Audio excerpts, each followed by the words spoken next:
À la une, 5 accusés dans le box de la cour d'assises de Fort-de-France. Ils sont jugés pour avoir séquestré et torturé 2 hommes dont l'un n'a pas survécu. Les faits remontent à février 2012 au Robert. Les victimes auraient subi d'horribles sévices. Pas de cours ce lundi au lycée polyvalent de Bellefontaine. Les enseignants soutenus par des parents d'élèves ont débrayé pour dénoncer la fermeture annoncée de plusieurs classes dans la filière générale. Qui a dit que l'autosuffisance alimentaire était une utopie. Depuis 3 ans, tous les œufs frais vendus en Martinique sont produits localement. Plus de 40 millions d'unités par an et la filière se diversifie, vous le verrez.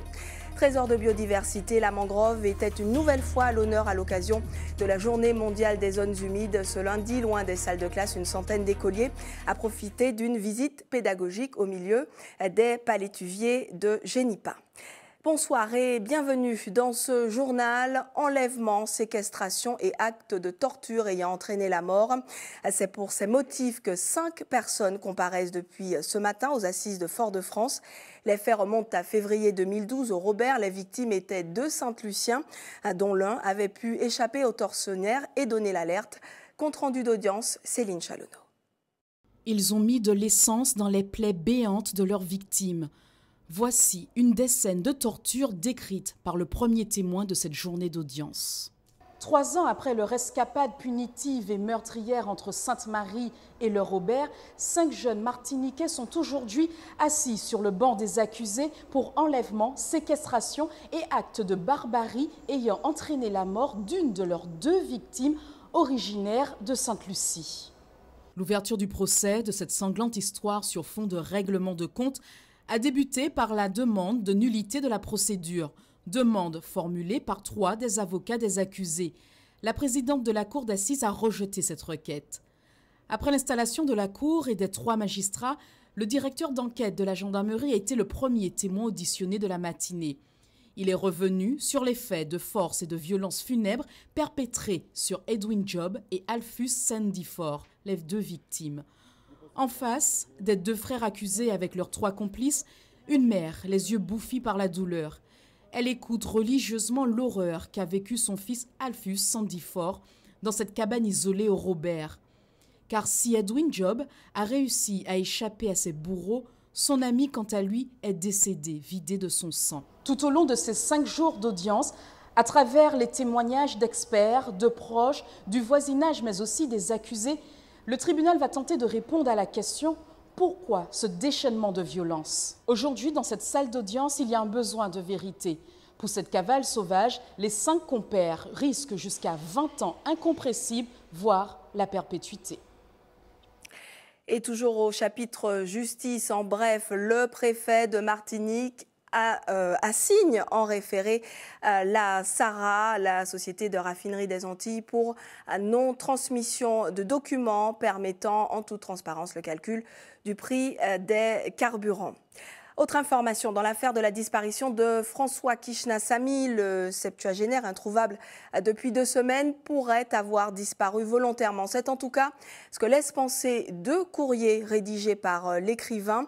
L'une des lettres aurait été découverte au domicile de François Kishnasamy, l'autre dans sa voiture retrouvée il y a 10 jours, nous vous en avons parlé, stationnée sur un parking du centre commercial Galéria. L'homme a-t-il seulement voulu se mettre au vert? La tonalité de ses écrits pourrait laisser croire à une issue plus dramatique, mais les proches et amis de l'écrivain refusent de perdre espoir. Les battus pour tenter de le retrouver se sont poursuivis activement ce week-end. Dans l'actualité sociale, cette journée de vacances forcée au lycée polyvalent de Bellefontaine. Aucun cours n'était assuré en raison de la grève des enseignants soutenue par les parents d'élèves. Ils dénoncent la fermeture à la prochaine rentrée d'une classe de seconde générale.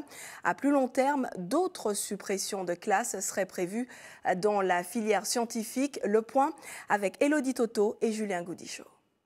Tous ensemble pour sauver le lycée! La nouvelle est tombée comme un coup de massue. Dès la rentrée prochaine, le rectorat prévoit de supprimer une classe de seconde. À terme, ce serait la filière scientifique qui serait menacée. on a beaucoup de mal à comprendre ces décisions, d'autant plus que depuis 2 ans, le lycée Nord-Caraïbes a un taux de réussite de 100% au bac S. Donc on ne comprend pas pourquoi le rectorat souhaite casser cet outil pédagogique qui fonctionne très bien et qui permet la réussite de tous les élèves. Les élèves qui ne pourraient plus aller au lycée de Bellefontaine seraient accueillis dès l'année prochaine à Saint-Pierre, au lycée Saint-James. En plus, le lycée est récent, adapté aux sections générales et professionnelles. Aussi, grâce aux sections générales, nous avons les salles de sciences adaptées. Et à Saint-James, y en a-t-il? Il n'y en a aucune, a priori. Ils veulent en construire très bien, mais dans les années à venir. Ils veulent que dès l'année prochaine, les classes soient créées là-bas. Pour quelle raison? Comment voulez-vous que des S travaillent en sciences sans salle de sciences? Les questions sont là. L'autre problème de ce déplacement, c'est le transport. J'ai attendu pour arriver au lycée et tout, c'est pas pour qu'on m'envoie ailleurs. Lever 4h, coucher 19h, c'est pas possible. Ça pénalise beaucoup les élèves, ils se sentent bien ici, c'est une belle organisation et c'est vrai que je ne vais pas pour mon élève, pour mon fils, puisqu'il va partir l'an prochain. Mais il faut qu'on batte, il ne faut pas accepter ce genre de situation-là. Les professeurs sont actuellement en pourparlers avec le rectorat pour obtenir des réponses. En attendant, la mobilisation continue. Au lycée Bellefontaine, près de la moitié des étudiants seraient concernés. Les cours qui menacent d'être perturbés demain dans les collèges et lycées partout en France et aussi en Martinique. Le SNES-FSU appelle à la mobilisation devant le rectorat demain matin. Dans le collimateur, les suppressions de postes, 71 à la rentrée 2014-2015, dont 44 dans le secondaire. Des classes surchargées également dans le collimateur ainsi que le gel des salaires. La co-secrétaire académique du SNES-FSU Martinique s'explique face à la caméra de Julien Goudichaud. Ce sont des répercussions en termes de qualité de travail aussi, puisque quand on a plus d'élèves par classe, naturellement, on a plus de difficultés à mettre en place cette véritable pédagogie différenciée, à aider les élèves qui sont un petit peu plus en difficulté. On a cette année 35 élèves par classe, ce qui est énorme. Il y a aussi la grosse question du gel du point d'indice. Les salaires n'augmentent pas depuis 2010. Donc c'est aussi une des raisons de la mobilisation de demain. Et pas de répit non plus sur le front social de la santé. Ce matin, une partie du personnel soignant de l'hôpital de Colson, récemment rebaptisé à Centre hospitalier Maurice d'Épinois, a manifesté à l'appel de la CDMT, mobilisation à Colson, mais aussi au service psychiatrie de l'hôpital de Montgovulcin. Une réunion s'est tenue dans l'après-midi. Elle se tient encore avec la direction de l'établissement au moment où nous parlons. Le secrétaire général de la CDMT Santé est revenu sur les raisons de la grève, interrogé par Louis Sabas. Il y aura beaucoup moins de soignants pour le patient et puis cela veut dire aussi que le personnel sera constamment en danger. Parce que quand il y a un personnel réduit, vous voyez avec la population que nous avons aujourd'hui, nous sommes toujours en danger. Il faut savoir qu'il y a beaucoup d'accidents de travail aujourd'hui dans l'établissement psychiatrique. C'est-à-dire qu'on sait qu'on vient travailler, à quelle heure on vient travailler, mais on ne sait pas si on va partir ou repartir chez soi et comment on va rentrer chez soi. C'est ça la réalité. Grève du personnel soignant à répétition, restructuration de l'hôpital public qui continue de faire débat, épidémie de chikungunya d'ampleur. L'année 2014 n'aura pas été de tout repos pour l'Agence régionale de santé. Quel bilan et quelle perspective pour 2015? Le directeur général de l'ARS est notre invité ce soir, Christian Ursulé. Bonsoir. Bonsoir. Merci d'avoir accepté notre invitation. Depuis votre arrivée à la tête de l'Agence régionale de santé, vous avez lancé un vaste plan de retour à l'équilibre pour l'hôpital public, car il allait, selon vous, dans le mur. Vous parlez de faire des économies, de rationaliser les dépenses, sauf que dans le même temps, une partie du personnel soignant continue de dire on n'a pas les moyens humains et matériels de travailler. Alors, qui a tort, qui a raison dans cette histoire? Mais ce n'est pas du tout le débat. Les soignants ont raison de dire qu'ils n'ont pas tous les moyens pour soigner correctement aujourd'hui les patients. Et ils devraient l'avoir, et le plus vite possible. Est-ce que votre plan de restructuration ne va pas à l'encontre de cette attente? Mais pas du tout. Ils n'ont pas été amenés dans le mur. Ils étaient dans le mur, je répète. Mais ça n'est pas tout le débat sur la santé, il ne faut pas l'oublier. C'est un débat important, celui de l'hôpital. Mais le Colson a plus de 15 millions de déficit, il faut trouver des raisons.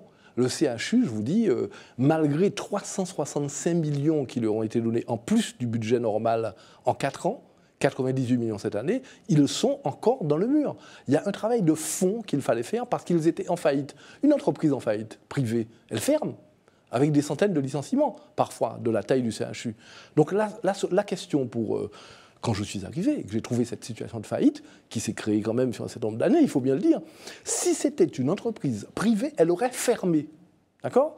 Donc la question pour nous, soit on fait vite et on casse avec des centaines de licenciements, plans sociaux comme c'est fait dans le privé, soit on dit non, on restructure, on prend du temps, on prend des années, mais on évite des licenciements secs et on réorganise l'hôpital.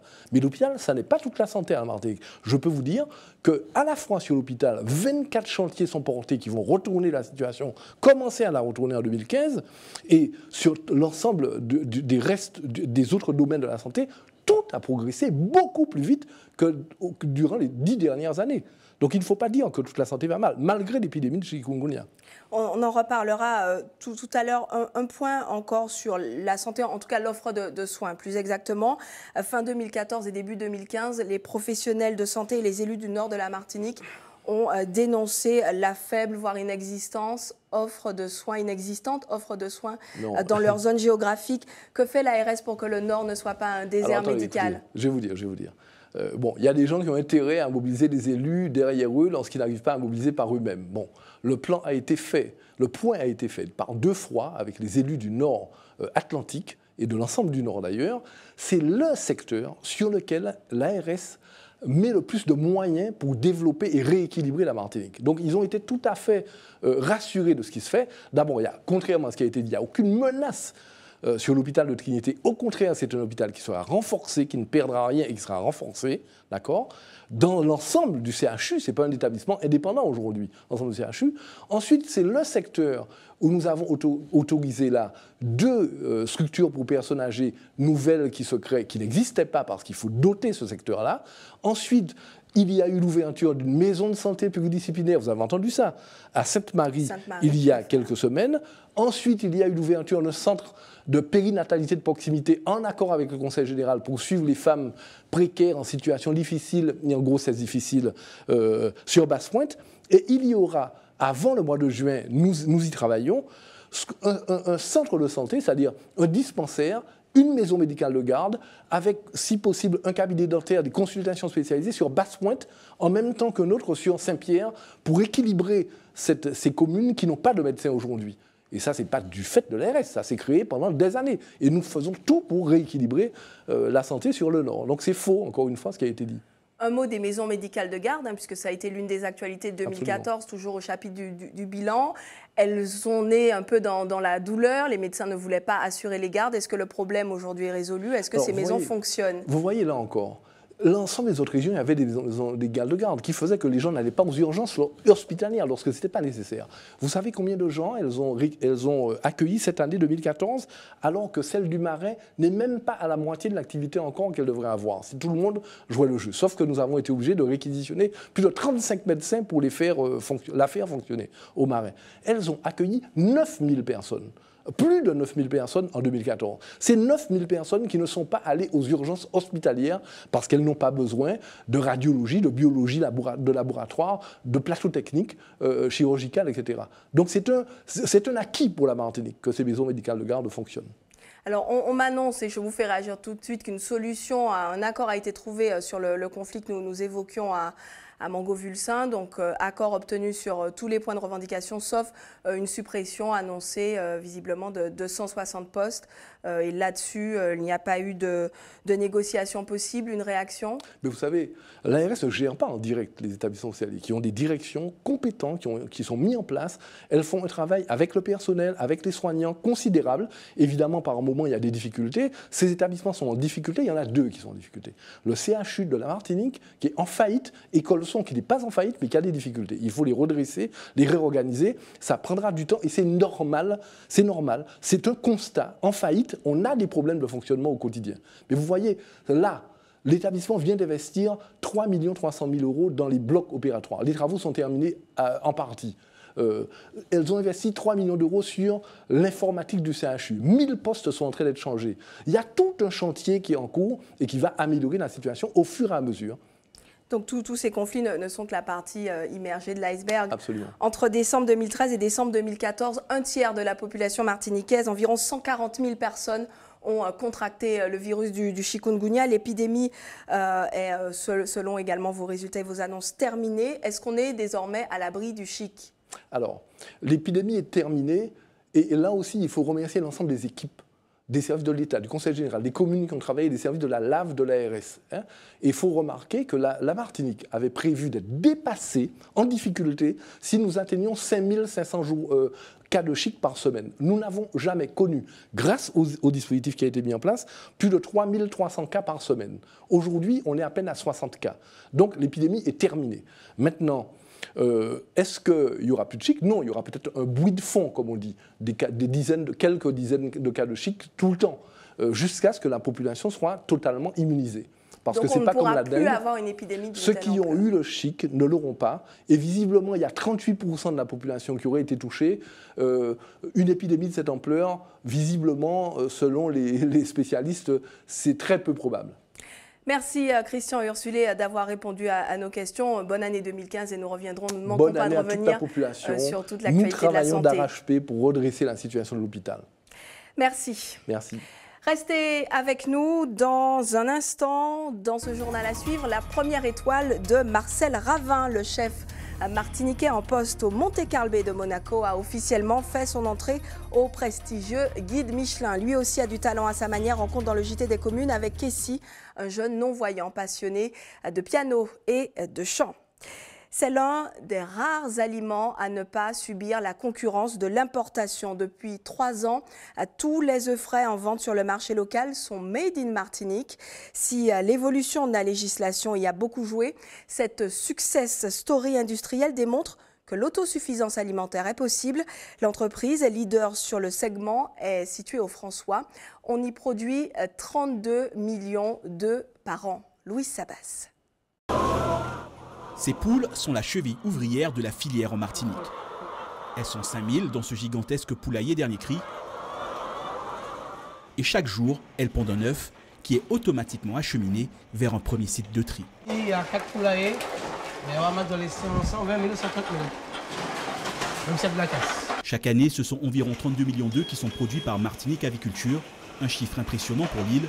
Alors ici, on est fiers du travail accompli. Voir l'ampleur de cette entreprise, voir comment les Martiniquais sont, si je peux me permettre de dire, sont fiers de ces œufs et je pense que c'est une grande fierté pour nous. Oui. Il faut venir ici pour pouvoir voir parce que c'est un sacré travail quand même. L'entreprise occupe 80% du marché qu'elle se partage avec un concurrent situé au Robert. Ensemble, elles fournissent 40 millions d'œufs par an aux Martiniquais, ce qui n'était pas le cas il y a un peu plus de 3 ans. À l'époque, les œufs étaient importés de l'Hexagone grâce à une dérogation qui permettait leur consommation jusqu'à 40 jours. Il y a même eu plus auparavant. Voilà. Et maintenant que le marché est à l'autosuffisance, cette dérogation n'est plus viable, n'existe plus. Et on est sur la réglementation européenne où c'est 28 jours date de ponte. Voilà près de 3 ans que la Martinique est en autosuffisance. Alors ici, on se diversifie, on parie sur les œufs liquides pasteurisés et les œufs durs et calés pour les professionnels de la restauration ou les collectivités. Le particulier n'est pas en reste, des crêpes sont maintenant produites pour les gourmands et les fans de la Chandeleur. Et en cette fête de la Chandeleur, le luxe suprême serait sans doute de déguster une crêpe signée Marcel Ravin. Le chef martiniquais a rejoint le cercle très fermé des lauréats du guide Michelin parmi les 37 autres chefs distingués cette année. Une première étoile décernée cet après-midi à Paris qui récompense son travail aux commandes de la cuisine du prestigieux Monte-Carlo de Monaco. À 45 ans, le natif du diamant a la tête dans son étoile, mais garde bien les pieds sur terre et dans ses recettes, son terroir natal n'est jamais loin. Sa réaction recueillie par Thomas Delorme et Éric Dupuis. Aujourd'hui, je confirme mon statut de chef en ayant une étoile Michelin. Parce que quand je me suis lancé dans ce métier, je voulais être chef en France, en métropole. Et aujourd'hui, décrocher une étoile Michelin à Monte-Carlo, c'est formidable. Vous savez, à Monte-Carlo, j'ai pas mal d'Antillais qui viennent travailler avec moi, que je fais venir aussi dans mes cuisines. Non, j'ai encore envie de transmettre, mais j'ai envie aussi de créer une signature qui puisse être aussi, pourquoi pas un jour, je ne dirais pas, j'ai pas envie, c'est pas que je n'ai pas envie, je ne voudrais pas non plus être réducteur, mais pourquoi pas aussi un jour qu'on ait une chaîne de restaurants comme Yannick Aleno, un groupe surtout, comme Yannick Aleno, comme Alain Ducasse, comme Joël Robuchon. Qu'est-ce qu'ils ont de plus, si ce n'est que l'envie, la passion et le travail. Alors, je me dope de cela pour un jour au moins essayer d'arriver à ce niveau. Et si tout cela vous inspire et que vous rêvez d'ouvrir, pourquoi pas, un petit restaurant, pensez au microcrédit. La 11e édition de la semaine du microcrédit s'est ouverte ce matin à l'initiative de l'ADI. Jusqu'à vendredi, l'Association pour le droit à l'initiative économique informe les demandeurs d'emploi qui veulent créer leur entreprise. Même si son montant reste limité, le microcrédit peut constituer un vrai coup de pouce au démarrage. La déléguée territoriale de l'ADI Martinique et la directrice d'une agence bancaire en ont dit plus à Volana Razafi Manansoa. Durant cette semaine du microcrédit, donc, qui va se dérouler du 2 au 6 février, donc, les équipes de l'ADI Martinique seront présentes dans différents lieux pour porter l'information sur le microcrédit aux personnes demandeurs d'emploi qui souhaitent créer leur entreprise et qui n'ont pas accès aux prêts bancaires. Ces personnes peuvent bénéficier d'un financement qui va de 500 jusqu'à 10 000 euros. Depuis la création de l'ADI, ce sont plus de 2000 emplois qui ont été créés, donc 2000 personnes qui ont pu créer leur propre emploi. Une fois que les projets voient le jour et une fois effectivement qu'ils prennent de l'ampleur, nous intervenons dans un second temps. Là, à ce moment-là, ils remplissent les critères nous permettant, nous, d'accorder un financement. Ne manquez pas, comme chaque lundi sur ATV, votre magazine Pays-Jeudi dédié à l'action publique. Ce soir, coup de projecteur sur les initiatives en matière de gestion des déchets. La Martinique en produit près de 300 000 tonnes par an. Démocratisation du tri sélectif, transformation en compost ou production d'électricité. Plusieurs solutions sont en œuvre. Extrait du magazine présenté par Sabrina Doré. La décharge de Céron à Sainte-Luce. Après une trentaine d'années d'existence, le lieu fermera ses portes cette année. D'ici fin 2015, toute la Martinique sera impliquée dans le processus lancé par la région Martinique-Île Durable. Objectif, valoriser les déchets. Depuis l'année dernière déjà, le CMTVD, syndicat mixte de traitement et de valorisation des déchets, traite tous les déchets collectés par les communautés d'agglomération de l'île. Ici, au centre de valorisation organique du Robert, ces déchets trouvent une seconde vie. Entièrement rénové l'an dernier, ce centre transforme près de 40 000 tonnes de déchets fermenticibles, les restes de repas invendus de la grande distribution et les déchets verts par exemple, en compost qui sera revendu aux agriculteurs. Retour maintenant sur un week-end de sport, à retenir la première défaite du Golden Lion en football ou encore la victoire de l'Étoile de Gondo en handball. Et puis en basket, le Golden Star a dominé l'USAC, résumé Caril Chassol avec Guy Raphaël René et Michelet François. En basket masculin, cette 13e journée du championnat élite s'est clôturée hier soir par la victoire sur le fil de l'USAC 85-84 face au Golden Star. Pour le reste, notez les victoires de l'US Ducossaise, de la Gauloise et du CS Vauclinois. Au classement, l'USAC conforte sa place de leader devant le Golden Star, le SC Lamantinois et le Golden Lion. Chez les femmes, l'Éclair, le Golden Lion, les Black Stars, le CS Vauclinois et l'Éclair 2 se sont imposés. Au classement, l'Éclair prend la tête devant le Golden Lion et la Gauloise. Les Black Stars sont 4e. En handball également, la 12e journée du championnat de pré-national masculin a offert un beau choc entre Sainte-Anne-Cap-110 et l'Étoile de Gondo. Une rencontre qui est revenue au Lamantinois. Victoire également de l'ASC Ducos, de l'UJ Redoute, de la Gauloise et de l'Éveil de Carabin. Au classement, l'Étoile de Gondo creuse l'écart avec Sainte-Anne-Cap-110. L'ASC Ducos et l'UJ Redoute sont au coude à coude. Chez les femmes, les favoris, le Réveil sportif, l'AS Mondezès, l'USC Citron et l'Arsenal se sont imposés. Victoire également de l'Aiglon du Lamentin. Au classement, le Réveil sportif est leader devant l'AS Mondezès, l'USC Citron et l'Arsenal. En volleyball masculin, la première journée du 3e tour du championnat a vu la victoire du Rayon et de l'Éveil. Au classement, les Iléens sont leaders devant le Rayon, l'Espoir et le Good Luck. Chez les femmes, la 15e journée du championnat n'a pas réservé de surprise. L'Espoir et le Rayon se sont imposés. Au classement, les Lucéennes sont leaders devant Ansoise, Iléenne et Foyalaise. En football féminin, le match phare de la 9e journée de championnat a vu l'émulation partager les points avec le RC Rivière-Pilote. Victoire sans surprise du RC Saint-Joseph, de l'US Robert et du Club Colonial. Au classement, les Joséphines sont leaders devant le Racing, l'US Robert et l'émulation. Chez les hommes, en DH, si les Joséphins sont toujours leaders, Ils voient le club franciscain revenir à 4 points. Battus par le Racing, les Joséphins ont vu leur poursuivant immédiat réduire l'écart avec des victoires du club franciscain ou encore du club colonial. Vous le savez sans doute, la Martinique fait partie des hotspots mondiaux en matière de biodiversité. Parmi les milieux naturels remarquables sous nos latitudes, les zones humides et singulièrement la mangrove. Comme chaque année à l'occasion de la Journée mondiale des zones humides, le parc naturel régional de Martinique a permis à une centaine d'écoliers de visiter de l'intérieur la baie de Génipa. Volana Razafi Manansoa. Pas de stylo ni de cahier pour ces écoliers. Aujourd'hui, l'école se fait en pleine nature avec la visite de la baie de Génipa. Ils ont retenu plein de choses du fait qu'ils avaient vu la mangrove en vrai. Ils puissent se dire ah oui, on avait vu ça, le monsieur avait dit ceci, cela. C'est vraiment important et ils sont contents de sortir de la classe pour voir des choses.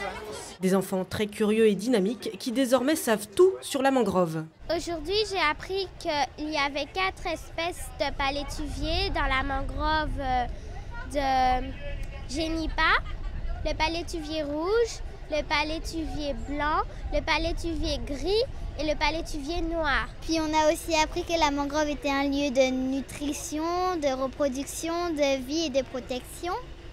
Et qu'il ne faut pas la polluer, pas jeter de déchets, pas polluer.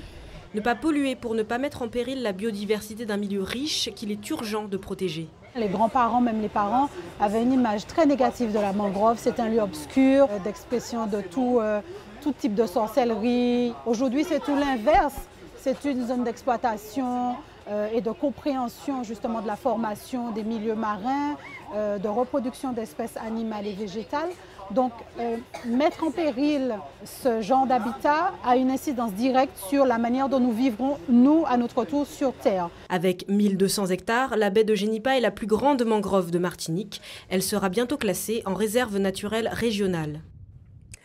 Restez avec nous, l'actualité continue dans vos communes et vos quartiers.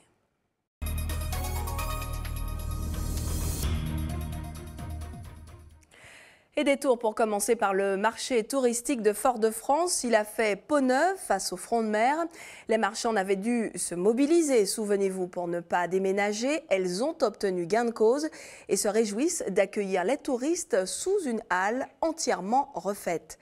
Visite guidée avec Julien Goudichaud. Branle-bas de combat sur le marché situé sur le Malécon. Transférés ce matin sur leur nouveau site à 2 pas des ferries, il n'y a plus une minute à perdre. Le Nordam vient d'accoster. Sitôt débarqués de leur paquebot, les touristes affluent en masse et tout le monde est impatient de tester la rentabilité de son emplacement. Tous s'affairent à la tâche. Hier matin, après avoir été prévenu, avant-hier après-midi, que ça y est, on passait enfin dans ces nouveaux locaux. J'en suis, et je pense que la plupart de mes collègues en sont bien contents, que c'est sain, c'est ventilé, ça me semble très bien situé par rapport, c'est très bien situé par rapport au paquebot, au ponton des navettes. Donc on a très bon espoir de relancer un petit peu, que nos affaires redémarrent un petit peu. Madame Bernard, elle, l'a bien compris. Le temps, c'est de l'argent. Et son nouvel espace de travail ultra coloré, cela fait longtemps qu'elle l'attendait. Elle est prête depuis l'aube et ses affaires vont bon train. Ça fait 8 ans. On était malheureux presque dans l'autre bâtiment. Mais maintenant, je pense que ce sera mieux pour nous. Monsieur le maire et monsieur le président, il nous a donné un beau marché. On est tous satisfaits ici. Une satisfaction qui semble faire l'unanimité. Avant de regagner le navire, ces touristes anglais ont découvert par hasard le nouveau marché sur le front de mer. L'occasion de ramener un peu de soleil dans ses bagages. Je viens faire des achats pour mes enfants et mes petits-enfants, mon mari et moi-même. Nous prenons notre temps, on se promène, on se fait plaisir. Tout est très beau et il y a beaucoup de choses à acheter. Et en plus, les prix sont très bons.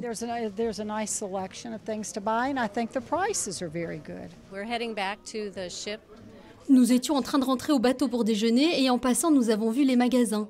C'est très joli, j'aime ce que je vois. Ils ont de très beaux produits. Madame Camachi ne nous le cache pas, tout cet engouement a un coût. Et tout le monde y va de sa poche. Un emplacement ici, c'est un investissement qui nous a coûté environ 600 000 €. C'est un investissement qui est porté par la collectivité régionale.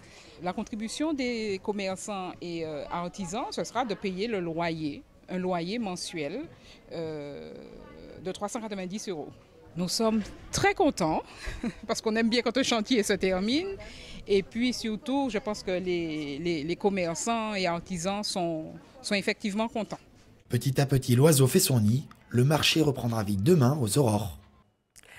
Rencontre maintenant avec un jeune homme qui voit loin, bien plus loin que son handicap. Déficient visuel, Kessie n'en a pas pour autant abandonné ses rêves de musique. Pianiste et chanteur, pas dénué de talent, il s'apprête à sortir son premier album, Hubert Bornil, avec Michelet François.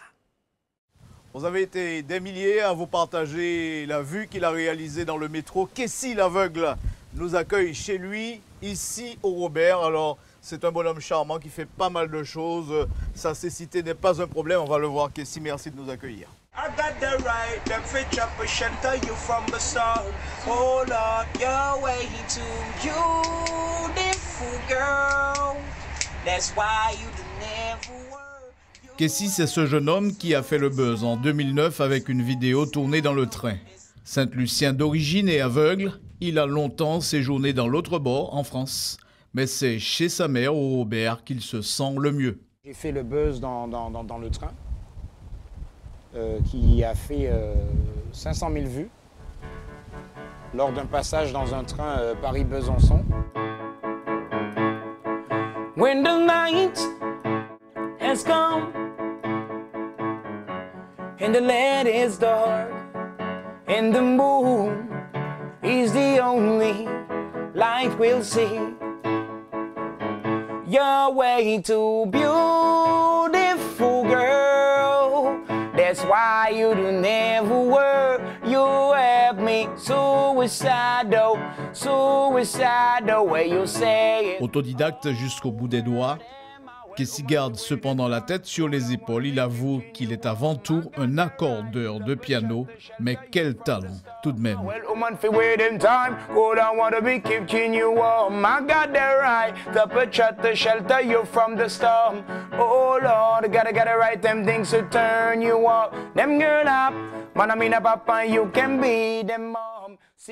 Je trouve que je chante bien, mais sans plus, quoi. Ouais. Je trouve que je chante, mais sans plus. Je joue normalement. Parce que, alors, est-ce que c'est peut-être que j'arrive pas à me rendre compte de mon talent? Le piano, je l'ai appris à l'oreille. Son handicap ne semble pas lui poser de problème. Kessie dit préférer ne pas voir toutes les horreurs du monde. Enfin, dans ses projets immédiats, il y a la réalisation d'un CD qui s'intitulera « Ma vision ». Oui, cela peut surprendre. Je suis sur un projet d'un album qui est prévu pour mars-avril. Faut le dire, baby, tu m'as fait souffrir, lady, mes questions de fuir. Tout est possible dans la vie. Ouais, c'est ça. Ouais, tout est possible. À partir du moment qu'on veut le faire, on peut le faire.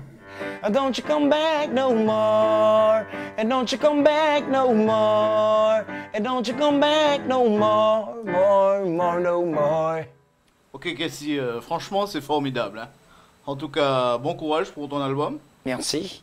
Et puis on espère que tout le monde aura pris note et on sait maintenant, on sait désormais où te trouver. Tu es au Robert, dans les hauteurs de Duchesne, là, enfin tranquillement. On demandera à Kessie, on le trouvera facilement. Merci beaucoup. Allez, ciao. Ciao. Et donc un salut tout particulier ce soir aux habitants de Duchesne. C'est la fin de votre journal local et régional. Restez avec nous dans une poignée de secondes. Vous avez la parole dans Tchepeya.